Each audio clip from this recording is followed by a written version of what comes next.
every country has a local Agenda 21 plan. But how can I see it? What is the structure? The two parts of Agenda 21, which is the urban part, smart growth, and the rural part, the Wildlands Project. And the Wildlands Project has basically wild carnivores coming back into the wild, corridors, buffer zones. Herding people off the lands, literally. That 50% of all the land in every single state needs to be rewilded back to the way it was when Christopher Columbus stepped foot here. We must convert at least 50% of the land area to wilderness, off limits to human beings. It's about removing jurisdictional boundaries because, well, animals don't know where the boundaries are. So if you're going to have a free world for the animals, then you need to remove all borders. The plan is to completely erase the 50 states, to move people into huge megacities that eclipse our Constitution. The cities themselves right now are giving themselves the power to make international treaties and agreements. But who's really benefiting in getting us out of the rural areas, getting us into these desert cities? Well, if you move people out of the rural and suburban areas and into the dense city centers, you can more easily manage and control them because they're collected in a concentrated area. These are called the three pillars of Agenda 21. This is social equity, the environment or ecology, and the economy. And where they are balanced in the center, that's supposedly sustainable.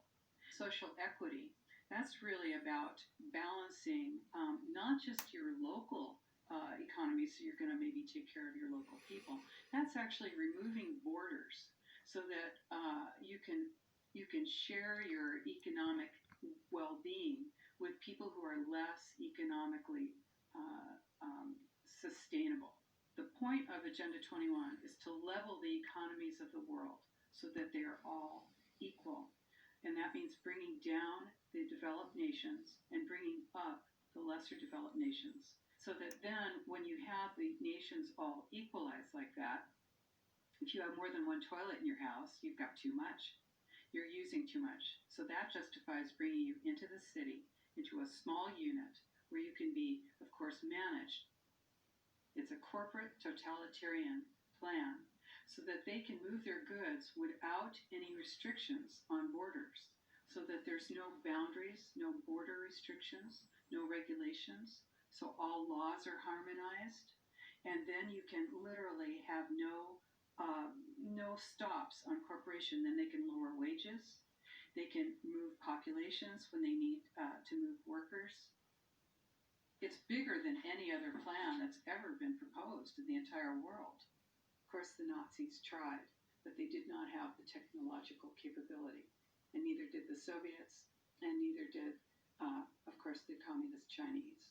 But the difference is that now they do. In order to make a plan like that work, you need terror, and you need technology to spread the information everywhere.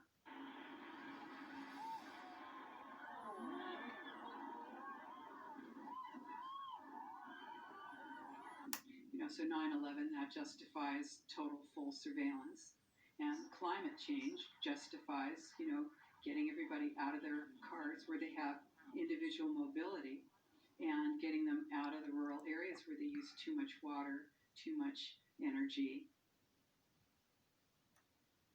I actually think that they want to create the new Garden of Eden that would be off limits to most human beings.